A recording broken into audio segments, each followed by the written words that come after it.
Hello everyone. चलो बच्चे, आज एक न्यू एक्ट बेटा शुरू करेंगे। एक्ट का नाम है आपका इंडियन कॉन्ट्रैक्ट एक्ट 1872। वैसे बेटा आप इंडियन कॉन्ट्रैक्ट एक्ट के कुछ टॉपिक्स आप ऑलरेडी सीए फाउंडेशन लेवल पे आप पढ़ चुके हो।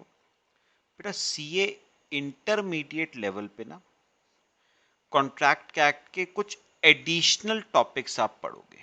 जैसे बेटा 3 टॉपिक्स आपको कवर करने हैं। एक है इंडेमनिटी एंड गारंटी, ये एक टॉपिक आपको कवर करना है। सेकंड है बेटा बेलमेंट एंड प्लेज, और बेटा थर्ड आपको कवर करना है कॉन्ट्रैक्ट एक्ट में कॉन्ट्रैक्ट ऑफ एजेंसी। तो बेसिकली आपको इंटरमीडिएट लेवल पे बेटा 3 टॉपिक्स आपको कॉन्ट्रैक्ट एक्ट में कवर करने हैं। Indemnity and guarantee, bailment and pledge और कॉन्ट्रैक्ट ऑफ एजेंसी। कॉपी करो बेटा, फिर करना शुरू करते हैं। चलो बेटा, थोड़ी थोड़ी बातें समझेंगे, थोड़ी थोड़ी बातें बेटा रीडिंग मारेंगे। जरा देखो, हेडिंग लिखो मेरे साथ साथ, इंडेमनिटी एंड गारंटी। तो स्टार्टिंग हम कर रहे हैं कॉन्ट्रैक्ट एक्ट की इंडेमनिटी एंड गारंटी के साथ। चलो बेटा हेडिंग लिख लो पहले, फिर करना शुरू करते हैं। बेटा इस चैप्टर में भी ना हमें, इस टॉपिक में भी हमें 2 अलग-अलग टॉपिक्स डिस्कस करने हैं। तो पहले हम डिस्कस करेंगे what is indemnity, what is the contract of indemnity, और फिर हम डिस्कस करेंगे what is the contract of guarantee. Contract of indemnity क्या होता है, कॉन्ट्रैक्ट ऑफ गारंटी क्या होता है। ठीक है बेटा, चलो यहां तक कॉपी करो, फिर करना शुरू करते हैं।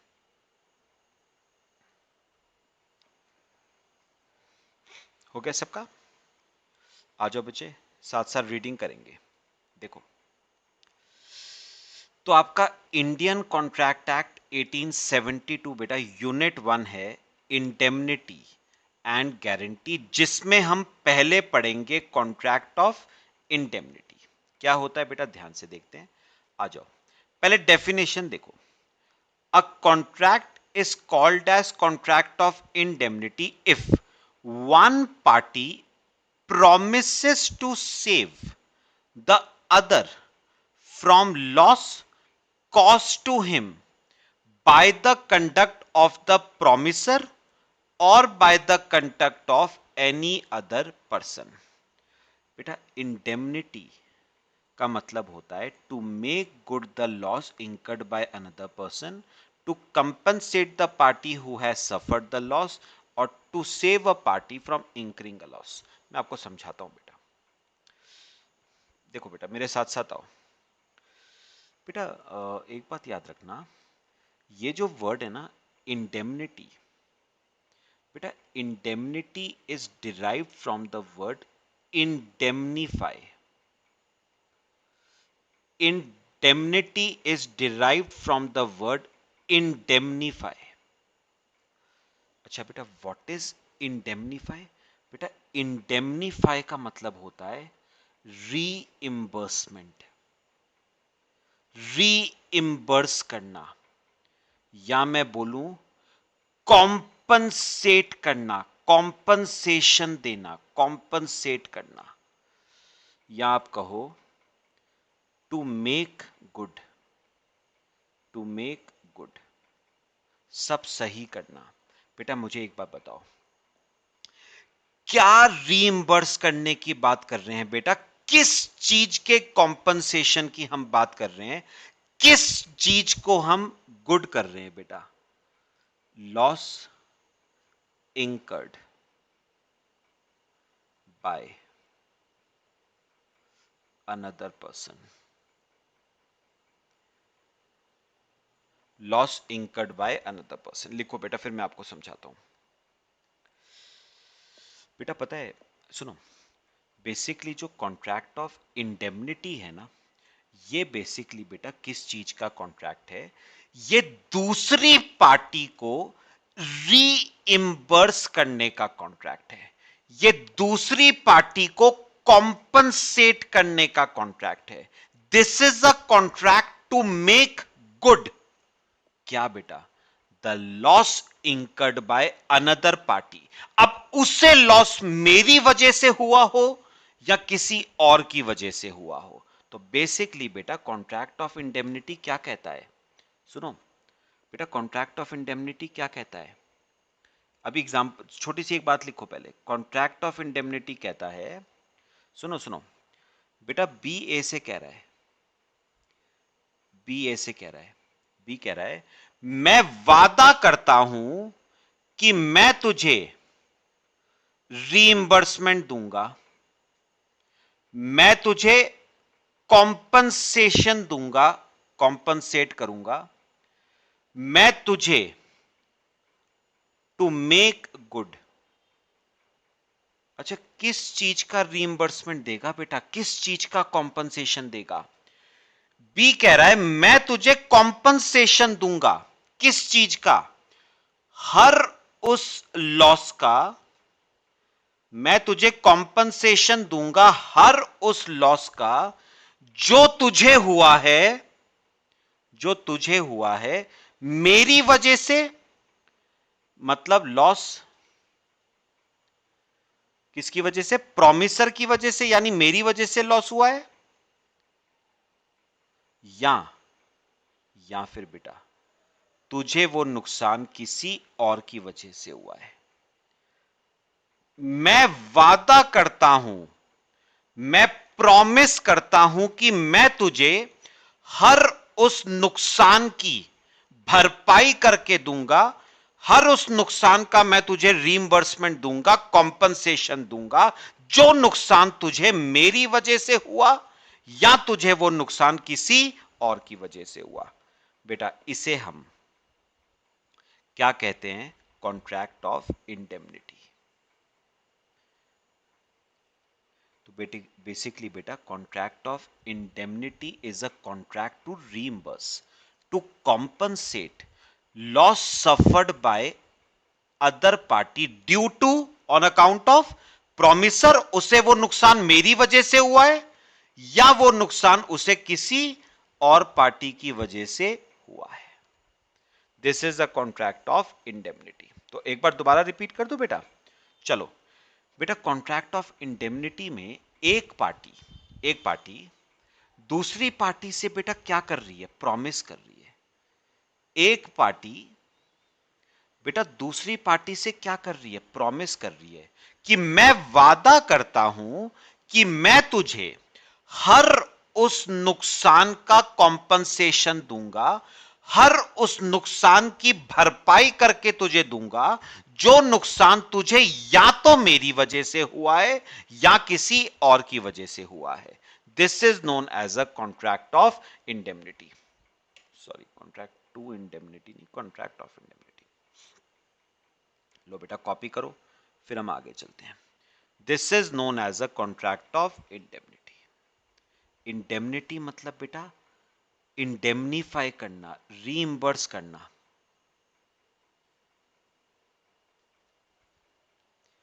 ठीक है बेटा,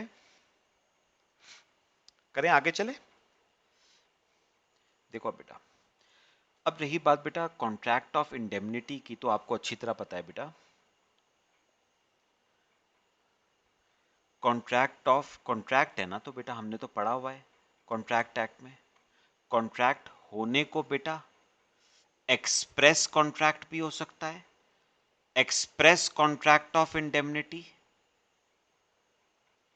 होने को contract of indemnity express contract भी हो सकता है, या बेटा होने को कॉन्ट्रैक्ट ऑफ इंडेमनिटी एक इंप्लाइड कॉन्ट्रैक्ट भी हो सकता है। क्या मतलब था बेटा इंप्लाइड कॉन्ट्रैक्ट का? Which is assumed from the action of parties, from the conduct of parties. तो ये कॉन्ट्रैक्ट एक्सप्रेस भी हो सकता है, ये कॉन्ट्रैक्ट इंप्लाइड भी हो सकता है। अपने आप बताओ बेटा, एक्सप्रेस कॉन्ट्रैक्ट का क्या मतलब था, पढ़ा हुआ है आप सबने। एक्सप्रेस आइदर इन ओरल और इन राइटिंग। तो ये कॉन्ट्रैक्ट ओरल भी हो सकता है और राइटिंग में भी, या ये कॉन्ट्रैक्ट अज्यूम किया जा सकता है, assumed from conduct of parties. This contract can be assumed from conduct of parties. बात बेटा समझ आई? कॉपी करो, फिर मैं आपको ना एक बेटा प्रॉपर एग्जांपल देके बताता हूं, उससे आपको क्लियर होगा। कॉपी करो बेटा यहां तक, फिर एक एग्जांपल करते हैं। काफी बातें बेटा क्लियर हो जाएंगी उससे आपको।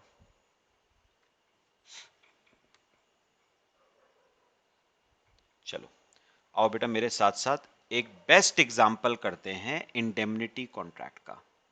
बेस्ट एग्जांपल बेटा, और बेस्ट एग्जांपल बेटा इसका है इंश्योरेंस कॉन्ट्रैक्ट। इसका बेस्ट एग्जांपल है इंश्योरेंस कॉन्ट्रैक्ट।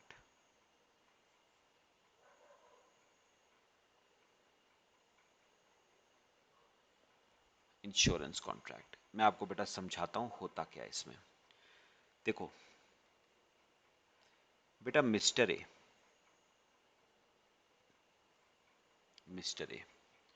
और एक तरफ है बेटा इंश्योरेंस कंपनी। सुनो, अब बेटा मिस्टर ए ने अपनी कार का इंश्योरेंस करवाया बेटा। मिस्टर ए ने अपनी कार का इंश्योरेंस करवाया, किससे? इंश्योरेंस कंपनी से। मिस्टर ए ने अपनी कार का इंश्योरेंस करवाया है बेटा, किससे? इंश्योरेंस कंपनी से। आपको अच्छी तरह पता है मिस्टर ए इंश्योरेंस कंपनी को क्या देगा बेटा? प्रीमियम देगा। सपोज उसने प्रीमियम दिया 10,000 रुपीज का, ठीक है। और बेटा कार का इंश्योरेंस उसने कराया था वर्थ रुपीज, कार थी उसकी वर्थ रुपीज 5 लाख। क्लियर हुआ बेटा? अच्छा बेटा, आपको पता है जो इंश्योरेंस कॉन्ट्रैक्ट्स होते हैं उसमें इंश्योरेंस कंपनी मिस्टर ए को क्या कहती है? सुनो, इंश्योरेंस कंपनी मिस्टर ए को कहती है we promise to pay you ₹5 lakh. हम वादा करते हैं कि हम तुम्हें 5 लाख रुपए का क्लेम देंगे, to pay you ₹5 lakh as claim in the event of any loss caused to your car. एक काम करो बेटा, अमाउंट हटा दो, क्योंकि अमाउंट जरूरी नहीं कि 5 लाख ही दे। इतना लिख दो बस, we promise to pay you claim, we promise to pay you claim in the event of any loss cost to your car. तो मुझे एक बार बताओ बेटा, ध्यान से सुनना बेटा, मुझे बताओ बेटा किसी भी कॉन्ट्रैक्ट में कितनी पार्टीज होती हैं बेटा? 2 पार्टीज। याद करो, आपने करा हुआ है। इंश्योरेंस कंपनी ने प्रॉमिस किया है, तो हम इंश्योरेंस कंपनी को कहते हैं प्रॉमिसर, ठीक है। और मिस्टर ए को हम क्या कह सकते हैं? प्रॉमिसी। या बेटा इस चैप्टर की अगर मैं बात करूं तो इस चैप्टर के हिसाब से बेटा हमने इंश्योरेंस कंपनी को नाम दिया है इंडेमनीफायर। इंडेमनीफायर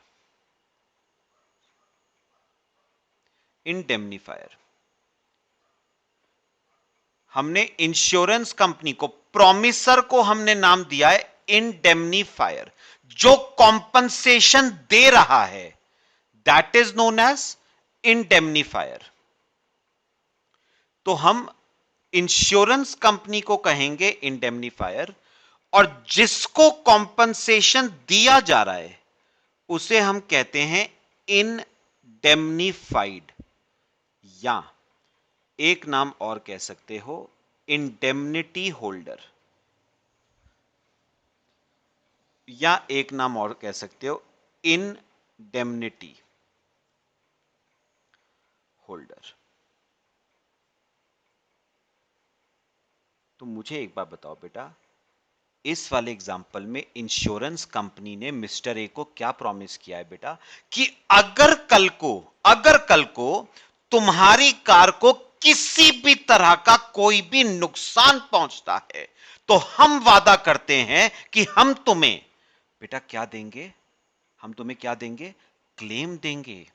तो ये बताओ, हम उस लॉस का तुम्हें क्या देंगे, रीइंबर्समेंट देंगे, हम तुम्हें उस लॉस का कॉम्पनसेशन देंगे, हम तुम्हें उस लॉस के लिए इंडेमनीफाई करेंगे।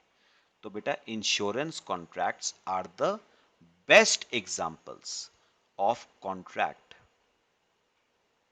Of indemnity.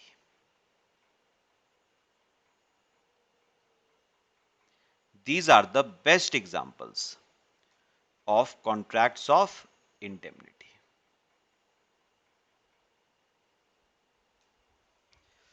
तो इंश्योरेंस कॉन्ट्रैक्ट्स जो होते हैं वो बेटा कॉन्ट्रैक्ट्स ऑफ इंडेमनिटी के बेस्ट एग्जांपल्स होते हैं। और बेटा आपको एक बात पता है, हम कॉन्ट्रैक्ट्स ऑफ इंडेमनिटी को ना बेटा कंटिंजेंट कॉन्ट्रैक्ट्स भी कहते हैं। क्यों कंटिंजेंट, क्यों? क्योंकि बेटा इंश्योरेंस कंपनी की liability is dependent on happening or non happening of an uncertain future event. बेटा इंश्योरेंस कंपनी की लायबिलिटी तभी तो अराइज करेगी ना जब मिस्टर ए की कार को कोई डैमेज होगा। तो याद रखना ये कंटिंजेंट क्यों है, because liability of insurance company is dependent on happening or non happening of a future event, is dependent on happening or non happening of a future event। याद रखना इंश्योरेंस कंपनी की लायबिलिटी अराइज सिर्फ तभी करेगी जब mister A की car को कोई नुकसान पहुंचता है। अगर मिस्टर ए की कार को कोई नुकसान नहीं पहुंचता तो इंश्योरेंस कंपनी की लायबिलिटी अराइज नहीं करती है बेटा। तो याद रखना इंडेमनिटी कॉन्ट्रैक्ट्स कंटिंजेंट कॉन्ट्रैक्ट्स भी होते हैं। पक्का बताओ बेटा, क्लियर हुआ? अच्छा बेटा मैं एक बात बताऊं, मैंने क्या कहा, insurance contracts are best example of बेटा कॉन्ट्रैक्ट्स ऑफ इंडेमनिटी, लेकिन एक्सेप्ट बेटा life insurance contracts are not considered as indemnity contracts. क्योंकि बेटा लाइफ को मनी टर्म्स में मेजर नहीं किया जा सकता, लाइफ का कोई कॉम्पनसेशन नहीं दिया जा सकता है। लाइफ को बताओ आप रीइंबर्स कर सकते हो, किसी की जिंदगी चली गई उसको वापस लौटा सकते हो? नहीं लौटा सकते बेटा। तो याद रखना लाइफ इंश्योरेंस कॉन्ट्रैक्ट्स को कॉन्ट्रैक्ट्स ऑफ इंडेमनिटी माना नहीं जाता है। हां, उसके अलावा बाकी जितने भी कॉन्ट्रैक्ट्स हैं इंश्योरेंस के, सब आपके कॉन्ट्रैक्ट्स ऑफ इंडेमनिटी होते हैं। Life can not be measured in terms of money. लो बेटा कॉपी करो इसे।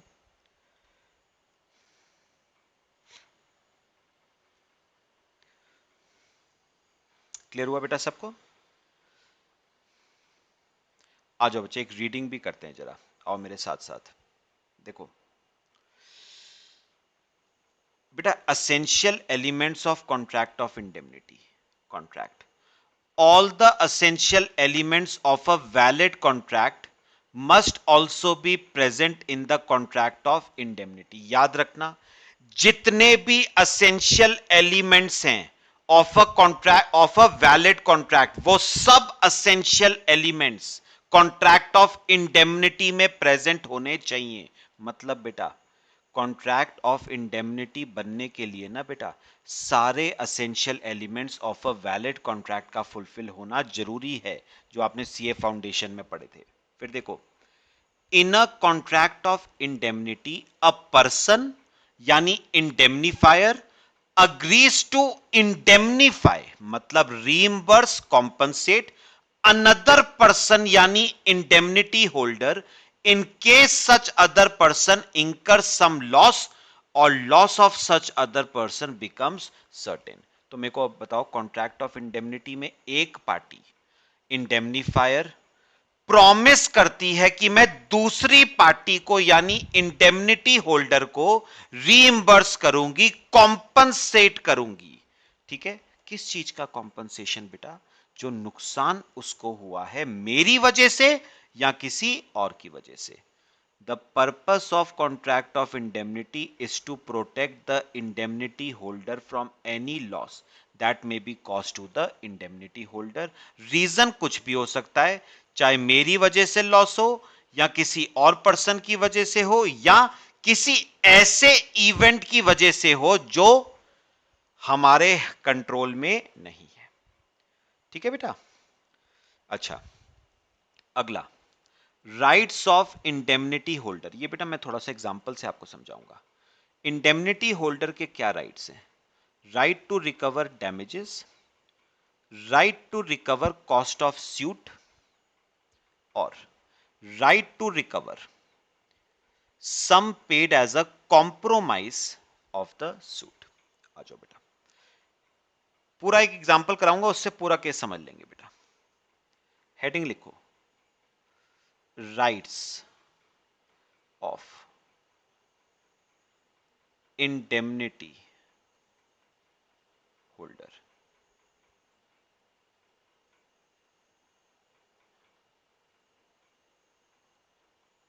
राइट्स ऑफ इंडेमनिटी होल्डर, सुनो बेटा,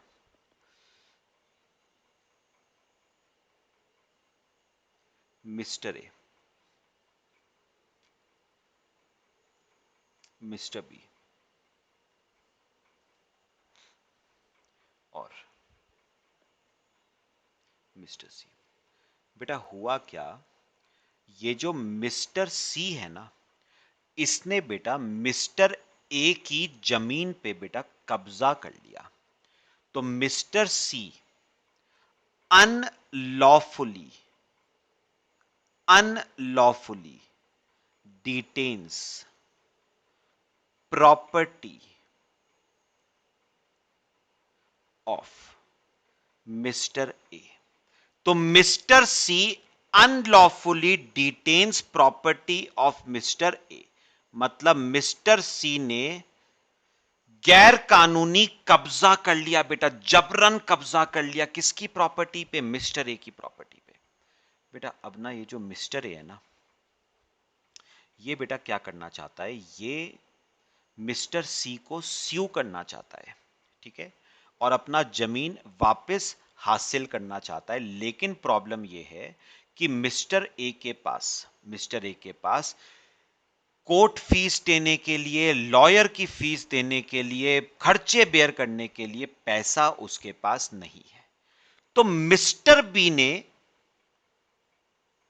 मिस्टर ए से कहा कि, ठीक है, क्या कहा लिखते बाद में, पहले सुनो। मिस्टर बी ने मिस्टर ए से कहा, मैं तुझे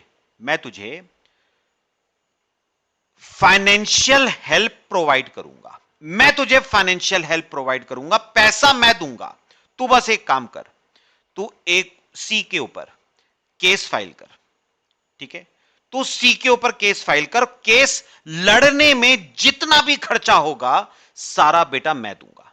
ठीक है, तो बी कह रहा है I promise to indemnify.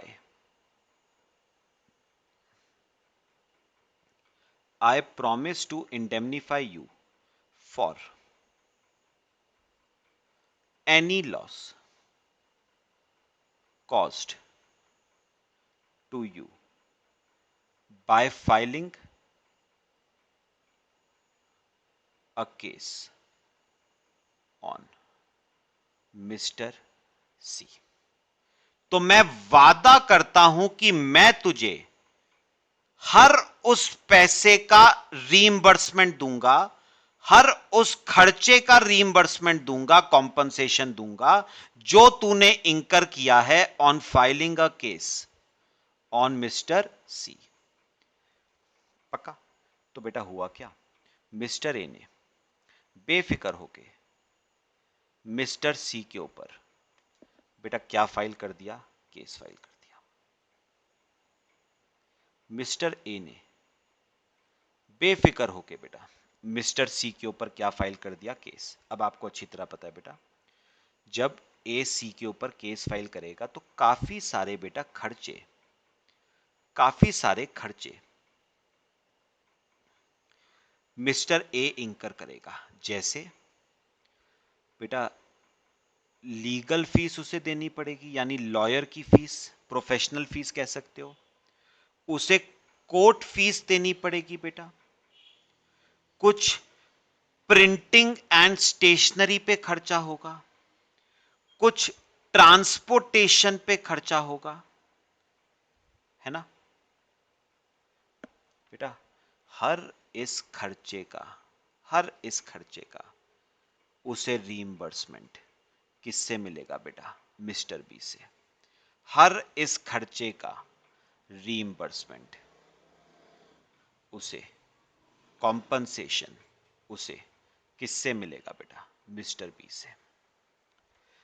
बात समझ आई? ठीक है, तो मुझे बताओगे बेटा यहां पर मिस्टर बी कौन है? बेटा मिस्टर बी प्रॉमिसर है, इंडेमनीफायर,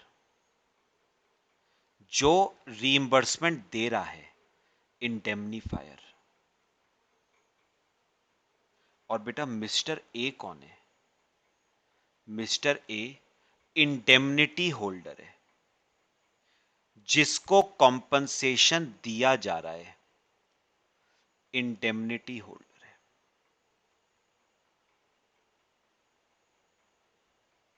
ठीक है बेटा, बात समझ आई सबको? और बेटा इस कॉन्ट्रैक्ट को हम क्या कहते हैं बेटा? This is a contract of indemnity. This is a contract of indemnity. लो बेटा कॉपी करो यहां तक, फिर मैं जरा अपने टॉपिक पे आता हूं।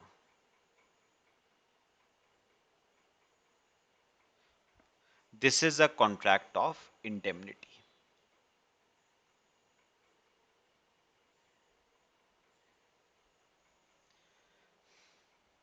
लो बच्चे कॉपी करो यहां तक। ये आपका कॉन्ट्रैक्ट ऑफ इंडेमनिटी है।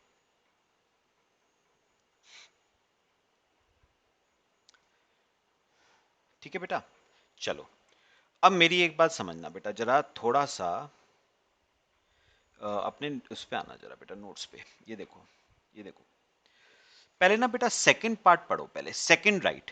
बेटा इंडेमनिटी होल्डर के पास क्या राइट है कि वो रिकवर कर सकता है कॉस्ट ऑफ स्यूट। मतलब indemnity holder, indemnity holder has the right to recover all the cost which he is compelled to pay in bringing or defending such suit। तो एक बात सुनो, इंडेमनिटी होल्डर के पास ये राइट है कि वो कि वो हर इस कॉस्ट का, हर इस कॉस्ट का जो उसने इंकर करी है इन फाइलिंग द सूट और डिफेंडिंग द सूट, तो वो हर इस कॉस्ट का रीइंबर्समेंट, हर इस कॉस्ट का रीइंबर्समेंट, हर इस कॉस्ट का कॉम्पनसेशन किससे क्लेम कर सकता है बेटा? मिस्टर बी से क्लेम कर सकता है। तो ये बताओ उसका क्या है? राइट है बेटा इंडेमनिटी होल्डर का।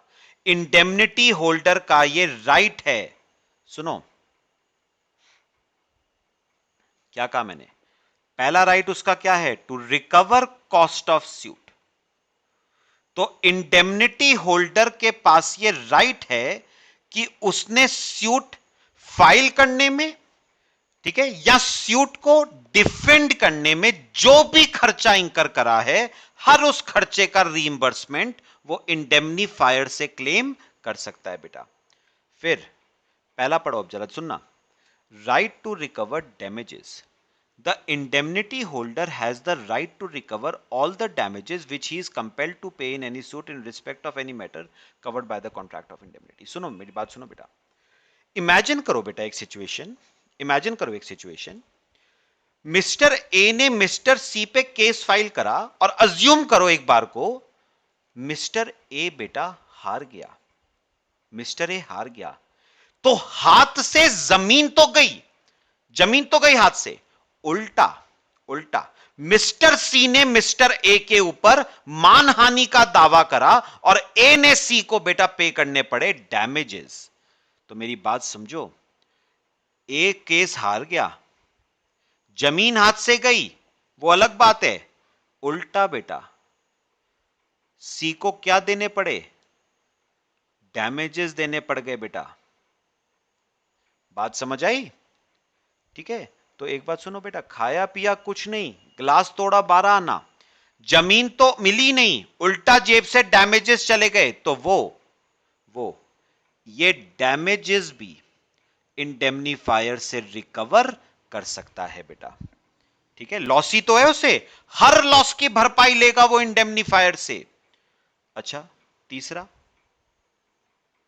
ये देखो बेटा, right to recover sum paid as compromise of the suit. सुनो सुनो सुनो, अज्यूम करो एक और सिचुएशन बेटा। अब बेटा हुआ क्या, मिस्टर ए और मिस्टर सी ने ना आपस में डिसाइड करा कि हम क्यों ना एक काम करें, हम एमी केस लड़ेंगे, दोनों की जेब से लीगल फीस जाएगी, दोनों की जेब से कोर्ट की फीस जाएगी, प्रिंटिंग एंड स्टेशनरी पे खर्चा होगा दोनों की जेब से, ट्रांसपोर्टेशन पे खर्चा होगा दोनों की जेब से, क्यों ना हम आउट ऑफ कोर्ट सेटलमेंट कर ले।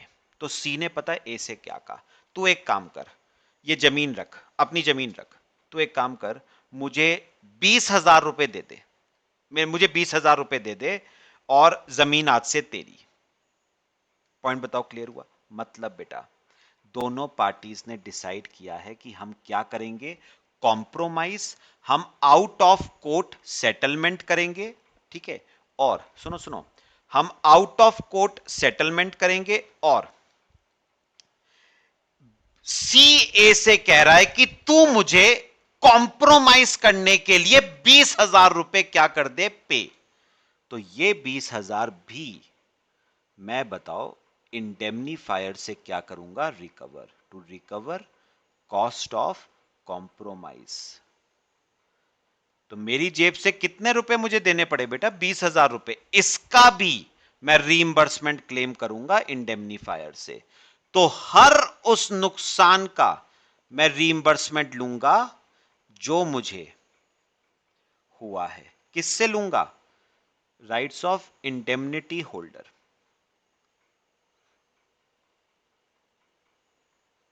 लो बेटा,